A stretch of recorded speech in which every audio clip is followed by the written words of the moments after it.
Hi, Sarah. How are you today? It's so great to see you. I am happy to be here and happy to talk about happiness. Thank you. That's like a prerequisite, right?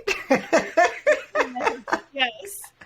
Yeah, we're only going to, well, we talk about some things, but it always leads back to happiness, regardless Mhm. of the conversation. So you are the best-selling author of Becoming Toxic Person Proof. Did I say that correctly? You I did. did. It's like bulletproof, but But toxic person proof. Yes. yes, and that's such an important conversation because so often you're surrounded by people that are just toxic. hmm And it's, Statistically, it's around 1 in 10. Though, so you have 1 in 10 people who probably have like a real personality disorder or just something just truly toxic. Then you might have some other people who you disagree with, you don't get along with as well. That's not in the category of toxic. The concerning thing is there's a lot of debate on what causes toxic personalities. How much is nature? How much is nurture? How much is trauma? How much are they just born more selfish? Some kids are born more musical. I believe some people are born more selfish. Like, makes sense. right? And we just don't like it because it's icky. I don't like it. I wish, I got to just tell people about bunnies and rainbows and unicorns. But this is my quest. More concerningly, people in their 20s, there are many more toxic personalities in their 20s than take people who were in their 60s when they were in their 20s. It's not a maturity or an age thing. There's actually more personality disorders in people in their 20s and younger, which really makes sense considering how many kids are struggling with anxiety and mental illness. I'm not saying they're all toxic by any means, but they may have more toxic friends. They may be experiencing more online bullying and those types of things, or more friend issues, or more friends struggling with mental health issues. So experts are all agreeing that it's on the rise, though there's some disagreement on why. Well, I agree with that 100%. And now, do you think that has anything to do with just the way that we've raised these kids in this environment where they all have the cell phone at, you know, 8, 9, 10, 11, whatever? They're on social media from a young age and they're comparing themselves to everybody else. Like what part does that play in it? Well, I did a master's thesis on screen time in children before anyone was talking about this. Wow. 12 years ago, I did a master's thesis. So we didn't see what happened when you gave young kids cell phones. Like, there wasn't data on that yet. But what I can say is I would never have made the suggestion to change the music in my father's car. Mm-hmm. Right? I would never have Never said, in a million years. change the channel. I don't like this song. Okay. My kids are pretty well behaved. They're pretty well behaved. They would not think a thing of telling me to change. Right. And so there's just some real, we call them iGen, iPhone, iPad, right? They have literally had less years of practice not getting what they want. Right? Yeah. They don't have to watch what their parents want to on TV. They have their own TV. They Right. don't have to oh, it's my brother's turn to watch their show. It's always their turn because they have their own personalized, you have that piece. You have the, they have less face-to-face social practice than previous generations. They have literally less hours in face-to-face conversation than any previous generation. Oh, I can believe it. I mean, my son's 21 and in college, and I watch this. Well, yeah, absolutely. Absolutely. You So know, you're going to have less empathy. If I send you a text, Sandee, that says, I hate your shirt, what kind of stupid person would ever wear the color white, right? And I don't see your face react to wow, that was really hurtful. Then I just think, that was fun. I'll just do it again, right? There's not that human reaction where it's learned, oh, that seemed to be ugly. I shouldn't have said that, yeah. right? We're losing that empathy. Well, and I also think that those things need to be said. Well, they shouldn't be said, number one, because you shouldn't be criticizing other people anyway. It's not your job in life. And it's a reflection on you as a person. However, there's just certain things that shouldn't be said over a text message, right? Sure. Now you have people ending, engagements over text messages, ending marriages over text messages. It's not okay anymore. And how are we going to get back to where we were before, short of, losing cell phone coverage? We're not, right? I mean, we're not. And again, this has been a passion project of mine well before I started getting into the toxic people conversation, right? So, I mean, that was 12 years ago. I did that master's thesis, and I was just like, man, this seems like it's going to change the world. Some of it's for the better. And you and I can connect in ways that we probably would have never met in real life. I've had a conversation with people from Norway, and my podcast is called Toxic Person Proof, and it's, trending in Ireland, and, it's all these, there's been some lovely pieces of this and not so lovely pieces. And, I do believe we can say, okay, this person's more naturally musical and this person's more naturally athletic. Like that, people are very comfortable saying some children are born with a natural bent towards certain, or artistic, or just really friendly or extroverted, or a good poet. Exactly. Right? We're very comfortable in that. Where we get uncomfortable is this child is seemingly, I'll say it on camera, my daughter is like better at getting what she wants than my son is. Mm-hmm. He's like trying to pay me for gas, he's just so sweet natured. We're like, Brady, you can't give away all your toys when the other kids come over and they say, I want to take that toy home. You're just like, okay, I'll give you that toy. That's his natural bent. My daughter, I don't think she's toxic. I sure hope not calling her toxic, but she has a more natural bent to that's not a good deal for me. Yeah. Right. Well, good for her. That process, which in many ways, I'm less worried about her than my son. He's just so nice. He's so sweet. And she's sweet too, but she's better able to navigate that. And then you have some kids who are just born more manipulative. Mm-hmm. They're born more selfish. They're more comfortable at spewing their anger, right? They're just more naturally angry or irritable or frustrated or whatever. And that's where it gets into a really tricky conversation, right? Because, just like as I was born very musical, no matter how hard my parents had tried, I never would have been more athletic. I cannot catch something if it flies at my face. Yeah. If they had hired me pitching lessons and catching lessons, and I would have been miserable, right? But it gets into and there's not a solution. I'm not offering a solution here, but it gets into a really tricky conversation when you then say well, what if your kid is just selfish and angry and manipulative and really good at getting out of what they're supposed to be doing? Yeah. That's tricky, right? That's tricky. Sure.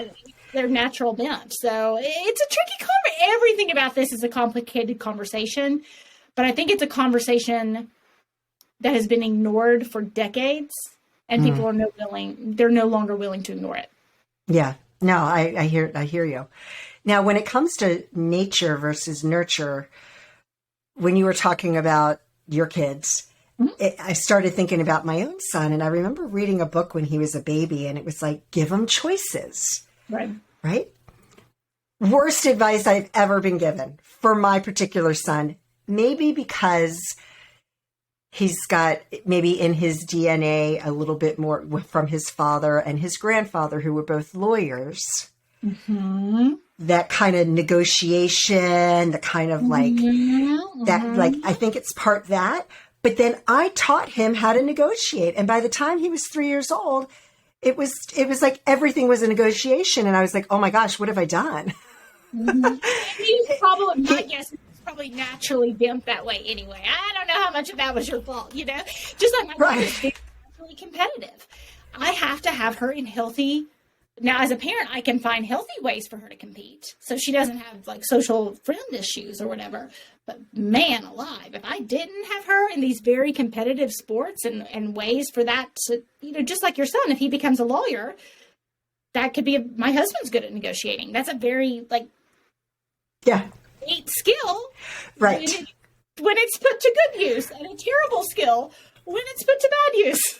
Right. I mean, I know that it's a skill that's going to serve him, and he has decided not to go to law school, but he's probably going to go into more of a sales field, which that is going to be fantastic. And it wasn't like a major issue, if you will. It's just, as a parent, it was like, there's days I'm like, I'm not a short order cook. This is what's for dinner. Right. Yeah. Well, no, Mom, I don't want that. I want that. That's when it got tricky that I was like, what did I do? And that has changed, right? I mean, you parented in a way that if I am not a short order cook and I say things like, tough luck, this is what we're having, you better eat it or you're going to starve, that used to be considered good parenting.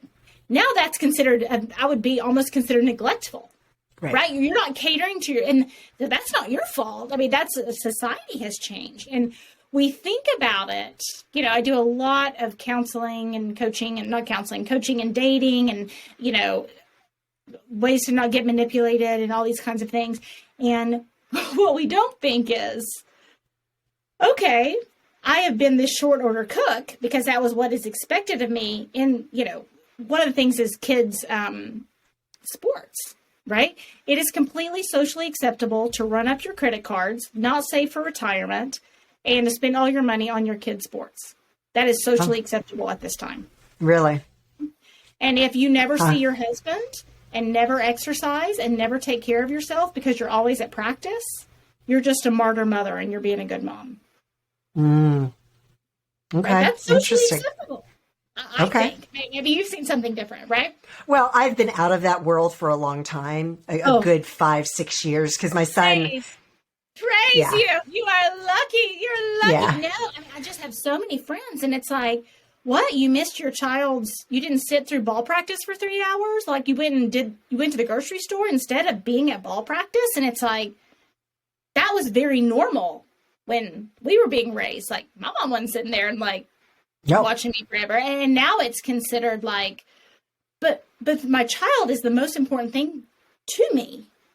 And my children are still the most important thing to me, but we've lost the balance of, it's considered good parenting for your world to revolve around your children.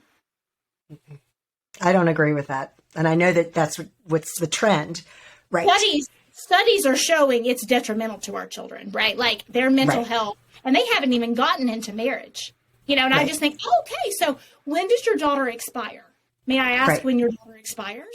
And like, what are you talking about? I said, well, everything revolves around her. All the money, she gets what she wants. She gets catered to. Every decision, it doesn't matter if you as a parent are saving for retirement or if you have money. You don't want to tell your daughter no, so we'll just, cater to her. Is that the expectation of her husband? Right. Are you preparing her for a lifetime of debt so her husband doesn't ever say no to her? That's right. And when I say it that way, people are a little bit horrified at what's happening, but it's not a lot of people are saying it, so it's kind of a conversation. Well, if your health as a mother, if your health, your relationships, your relationship with your husband, your relationship with your spouse, your relationship with money, your relationship with business, your relationship with whatever is not a priority, and the only priority is, in this example, your daughter. Right. May I ask when your daughter expires? When does it flip for her? And she is no longer important. Right. And it's now her job to make all those sacrifices. Is it 20? Like, does she get to be the center of the world until 20, 25? Right. 30? Because at some point they are not going to be the center of the world. Correct. And our current, and I mean, nearly everyone I know, right? Our current parenting is modeling that she is the center of the world. Right. I have no idea who I want my children to marry if they get married or in their long-term relationships. Because, oh my gosh, there was a mother, I was talking to her. I was at a baseball tournament for my son until 10:30 or 11 the night before Mother's Day. Okay, so it's a Mother's Day tournament because I guess the gift to all these mothers is that they were going to be at the ball field till 11 p.m. Right. Thank you very much. Thank you. Yes. And I I need to clean my house, go to the grocery. I was having my own mother to honor my own mother over, right? So it wasn't even about me, even though it could have been, because it was Mother's Day. It could have been about me, but it wasn't even about me. It was about me honoring my mother. And I think my grandmother was coming too, but it was like, and I remember talking to another mom, and she said, I said, is anyone else concerned that we're here so late the day before Mother's Day? Does anyone else have things they have to do tomorrow? And it's not about me. It's about my son. And if he wants to play ball, then that's, he should be able to play ball and do what he wants. And it's not about me.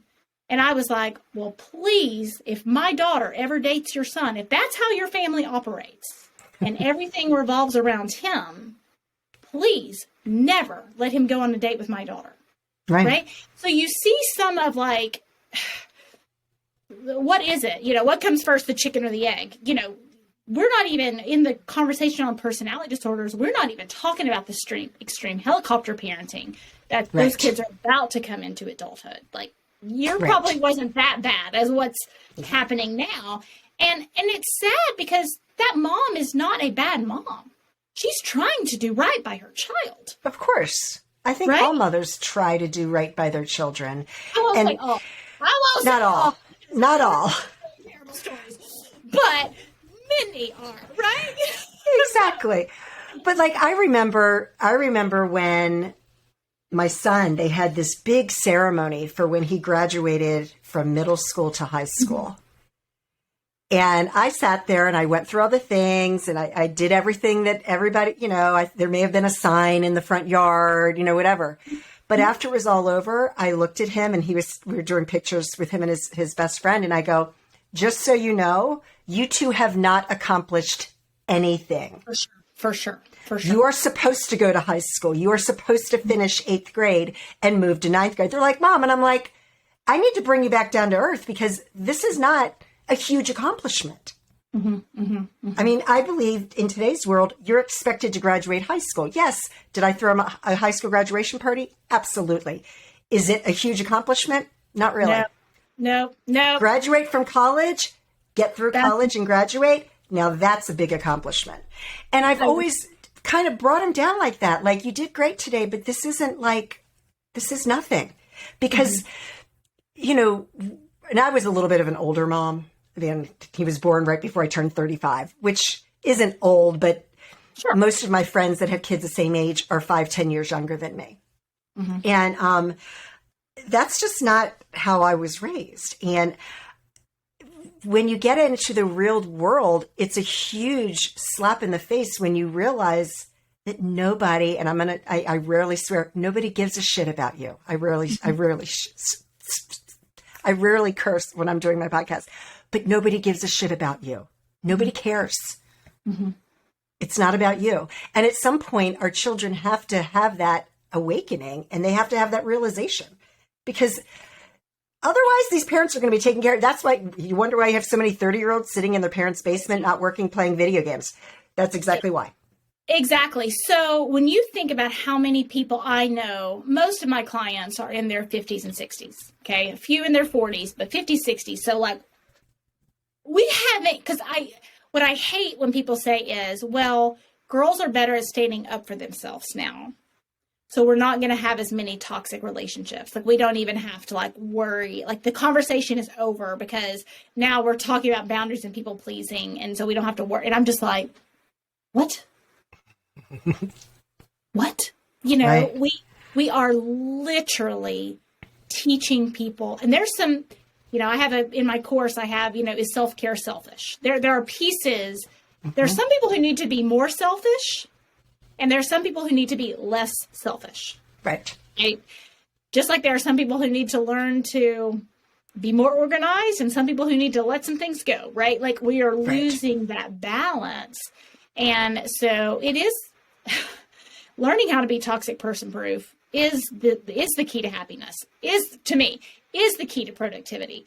And people say, what's your favorite time saving hack? I'm like, understanding toxic people. And they say, why? And I say, how much time have you wasted sitting at lunch with your girlfriends?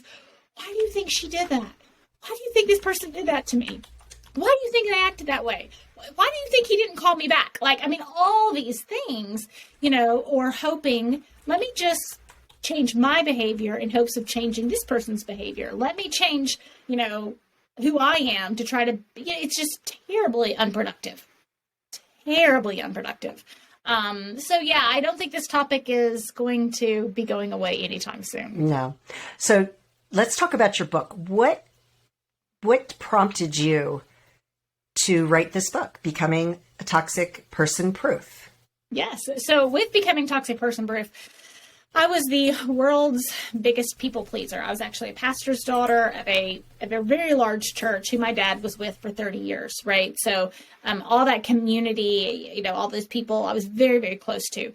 And in some ways, being a people pleaser worked within that community. It worked. I was very nice and kind and all those sorts of things, which is good. I still want to be those things. And then I thought about getting a divorce. Okay. And it was as if I had a permission slip that I was needing everyone to sign off on. Is it okay with you? Is it okay with you? Is it okay with you? And I was in the category of, if I had stayed in that marriage, I would not have considered myself a good mother. Mm-hmm. I'll say it that way, and that's where you said, many people, and I had no business in introducing my young children to the version of me that was in that marriage. Mm-hmm. My hair was falling out. I wasn't healthy. I was depressed. I just shut down all the time. I couldn't speak up for myself. I blacked out while driving from stress. No drugs, no alcohol. I just blacked out in the car with a friend. She had to grab the wheel. It's lucky no one is dead. Like, if I had tried to parent from that version of myself that was so broken, just broken. There's no other word for what was happening. That is not the parent I wanted to be. And so I was really choosing, are you okay with me getting a divorce, over my children? And in a religious community, are you okay with me getting a divorce? There's very few people willing to sign that permission slip. Right. They're going to say, no, we're not okay with that.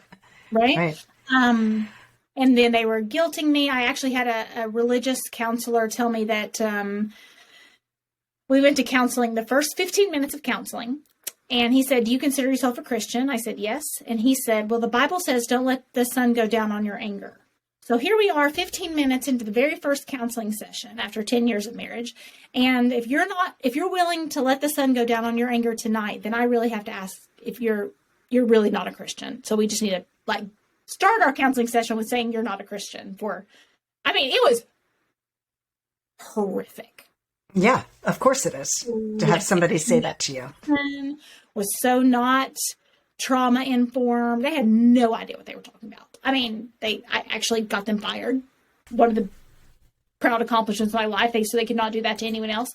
I had a different biblical counselor, and he said that I was personally whipping Jesus with a cat of nine tails and putting him on a cross for going through with the divorce. So people say, have you been in a toxic relationship? I'm like, well, what kind? How many? How many do you want me to describe, right? And those were terribly, terribly, terrible things that those men did to me, and me trying to get help in this situation. Yes, very, very much so. Yeah, it was just terrible. Because you don't, it's just, I don't want this to turn into a religious conversation. Right, yes. But when you are in that, it just wasn't fair to you and your beliefs, and from somebody in a position of power to use that against you is just wrong. And I know that my God would never have approved of that. And that's the point. Quite honestly, I had to get to the point where I was like, okay, either God is good or God doesn't want me living like this. And if God does want me to live like this, then God isn't good. And who cares? That's the point I got to in my decision making of just like, okay, these people can't be right. And going back to the integrity of what type of integrity am I going to have in my parenting, in my health when I'm literally blacking out completely sober while driving? Like would I have killed someone? Would they have signed off on my permission slip then? If I killed someone driving from stress, would they be willing to sign off on my permission slip so I could do what I think is right for my kids? And the answer is no, they would not have. Yeah. Right. So I just had to move on. Right. And that's where this book is. It's about, I'm still a kind person. I'm still a forgiving person. I'm still a nice person. I still want to give people chances. And I know you say you don't I'll cuss on your podcast, since you hardly ever do, if I may. And a lot of the conversation around dealing with toxic people is kind of bitchy behavior. It's this really it's like 100%. I'm going to power over you. I'm going to show you. I'm going to stand up for myself. I want to give people the option of being sweet but strong and also savvy. And standing up for yourself can be in wisdom and integrity and strategy. It doesn't have to turn into this bitchy force of, you can't tell me what to do. I'm a grown-ass woman. You can't tell me what to do. I mean, I hate that. It sounds like we're all teenagers again, right? It's like, where can we just align with your integrity and align with joy and like, this is who you are. This is who I am. I can no longer support the behavior you are exhibiting. I hoped you would change. You did not. And I cannot align with my integrity and still continue in this relationship, right? That is where I want more people to land, and not just feel like the only option is turning into, really what I would call a spirit of fear, right? They're afraid. So they're trying to power over and kind of get in the first punch so you can't get to them. And that's not who I want to be at all, and not who I want to teach others to become. Yeah. And like for me, when I see toxic person, what I think of initially is just that friend who always sees the glass as half empty. Mm-hmm. Everything is a problem. Everything is a dilemma. Everything is drama. And it sucks the blood out of you like a vampire. So my second book is Problem Solved: Simple Habits for Complex Decisions. So that is it's coming out September 2022. And that is learning a new language. So when people think that I work with toxic people, they assume I am listening to people vent or complain or whine about the other people in their life. They assume that is what I do, right? That is nowhere close to what I do. And teaching them a language of problem solving, like to this friend, well, it sounds like you're pretty unhappy. Is that right? Yes. May I tell you the problems I see? Would that be okay with you? You would ask them permission, not take ownership over their problem, but start to develop a language of problem solving and becoming a person of problem solving, so that you're not getting, because those conversations, there's a research from Stanford that says, if you listen to that for 30 minutes a day, it is shrinking your brain. Oh, not only that, it just pulls you down. It pulls your energy levels down. Absolutely. But what's happening in businesses? Mm-hmm. Pulling it down. What's happening in other situations is pulling it down, right? It is an energy suck into our world that I just developed in my coaching practice, this really interesting language on what problem are you trying to solve? Is that your problem to solve or someone else's problem to solve? Okay. A phrase I use talking about spaghetti problems, right? In my life, when I was a pastor's daughter trying to decide to get a divorce, my ex's family actually worked for the church too, to make it even more fun and complicated. So it was, and then I actually was leading music at the church. It was a very short period of time, but at the time I was leading music at the church. We're a very large church. It sounds like small, but it wasn't. And, that's a spaghetti problem. It's very interwoven. If I do this, all the pasta is going to fall off the plate. If I pull this, all the pasta is going to fall. And it did. I mean, it did fall off the plate, right? But sometimes we have people complain who feel very toxic because they don't know where to start on their problem. Right. Some people just want to complain because that's their hobby. And others, they literally don't know what noodle to pull first to avoid their life falling apart. And that's what I wanted to give people, a language of, okay, how do we move past being good listeners, right? Because we have had all this conversation about being emotionally intelligent, which is wonderful, until it isn't, which means let me spew my emotions and never get to the practical problems to solve that actually create change in my life. Right. Right? Yes. Yes. And everything has an opposite and unintended reaction, right? So used to, we never talked about feelings. And then now it's like we're talking about our feelings, but never getting to solutions. So then the next year, you're still upset about it. And the next year after that, you're still upset about it. And the next year after that, you're still upset about it. And it's like, man, there's got to be a better way. And as leaders, right? You know, maybe that's a friend or maybe it's an employee who keeps complaining about the same things over and over again. Right. And I think good leaders are good listeners, and great leaders help others become master problem solvers. And you start to see really quickly, this person has no interest in ever solving any problem. They are using me as an emotional scratching post, like a cat coming and just scratching me. And they walk away feeling better. And I walk away, I'm bleeding, and I'm trying to be a good leader and good listener. Right.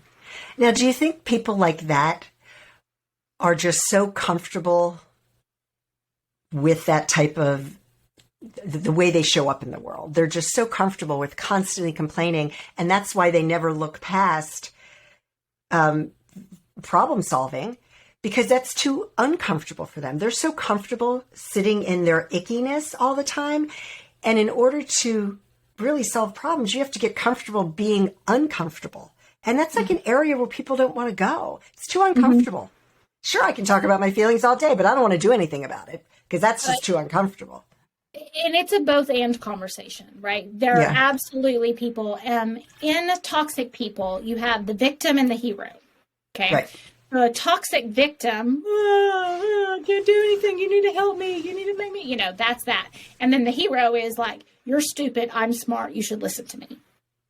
Right. So, and what's confusing is they can switch back and forth to like 1 second they're telling you how to run your life and then they're complaining about how terrible their life is, and then that's very confusing. So some people are just toxic and they have no interest in ever doing anything, and they're using you as an emotional scratching post, right? Right. Then there are people who legitimately are overwhelmed, Right. who they don't know how to separate their emotional from their practical problems to solve. They don't know how to move forward, and it's really hard to tell the difference, right, in some of those situations. And so that's why I'm so passionate about this new book and giving, people a language to differentiate, right? And both to protect you so that you're not becoming an emotional scratching post, and both to, help the people who want to be helped.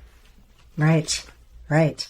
This has been such an amazing conversation, Sarah. And we could probably talk about this for hours, but I think if we did, we would lose some listeners. So what else would you like to share with the audience before we finish up today? Yeah. Find people who are comfortable taking turns at the top of the pyramid. And as a pastor's kid, which I didn't mean to talk about all that today, but as a pastor's kid, I was going to hospitals, right? There were a lot of sick people. I'd have to go as a kid and visit sick people. And as an adult, in studying toxic relationships, I read an article about visiting people in the hospital, and say there's someone with cancer, okay? So the person with cancer should be at the top of the pyramid. They should be the one receiving comfort, okay? Then you have the family, and the family should be the second most important person in the room, and you should be giving comfort. And then you have the guests, okay? The guests should be at the bottom of the pyramid, only giving comfort to the people who are suffering. But what happens in those situations is often the people who are sick or who have family members are sick are trying to make the guest feel better about their situation. Like, oh, it's not that bad. Oh, I'm making it. Oh, they don't want to bother anyone. So it's this very awkward dynamic. And so I read that article as an adult, and I was like, yes, that's exactly what happens in hospital, all those hospital visits. But we can use that in family dynamics too, right? And if in my family, if I have a child who's always at the top of the pyramid and everything in the family revolves around that child, that creates an unhealthy dynamic. Okay. Right. If I have a spouse and everything revolves around, I'm very happily married now. If everything in our family revolves around my husband, something's off about that, right? That's not a healthy functioning dynamic. And I've heard so many toxic relationships stories where the toxic person ruins birthdays. Like, say it's my birthday and the toxic person ruins my birthday. Even on my birthday, I can't be at the top of the pyramid. They always have to be the most important person in the situation, whether they're telling me what to do or telling me how terrible their life is. So in really healthy dynamics, cultures, relationships, family structures, people are comfortable taking turns. Sometimes it's my turn. Right. Sometimes it's not my turn. And both are okay. Right. It's that give and take. Absolutely. And if somebody's 40 and they have been hearing since they were 4 years old, at least 4, that they should be taking turns, and they are 40 and don't know how to take turns, the chances of that person changing, I would not bet $1 on it. I would not bet $1. It's not going to happen. Well, people have to want to change. Sure. Period. Unless they get to a point where they're so miserable that they, and sometimes people never get there, unfortunately. Yeah, some people change when they hit rock bottom, but if I'm always getting the good end of the deal and my whole life is involved in everyone serving me, I want to always be the person in the bed not with cancer, because I had a very close family member who just went for a cancer screening today. I'm not insulting, the cancer process, just using that as an example.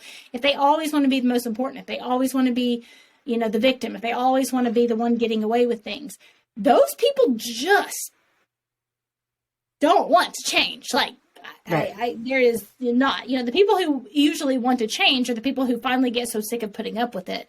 And then they are the ones who change and make movement in their lives, not... It's the unselfish people usually get to their breaking point. It's not the selfish people don't get to their breaking point. Oh, I can totally see that, because I know I'm also a recovering people pleaser. And I think I do a pretty good job today of balancing that, the give and the take and everything. But because I wouldn't allow people to take care of me, it was just, wanting to take care of everybody. And it gets exhausting. As it should. Yeah, again, it should. Turn. That family structure, that relationship structure, sometimes it's your turn, sometimes it's my turn. Sometimes it's your turn, sometimes it's my turn. And if we're in a relationship where we think, oh, I'm some type of saint, going back to religion, I'm some type of saint because it's never my turn, that's helping the people in our life to be the worst version of themselves, which is not something that I can align with. Right. Now, Sarah, this has been so great. Where can people find you? They can check out my website, sarahkramsey.com. They can check out my podcast, Toxic Person Proof. And I'm not sure when this is going to air, but they're welcome to pick up my book, Becoming Toxic Person Proof, and then Problem Solved, Simple Habits for Complex Decisions, and helping the people in your life make decisions, like the complaining friend, will be out September 2022. Fantastic. Sarah, thank you so much. This was such an important conversation that needs to be had, for sure. Thank you.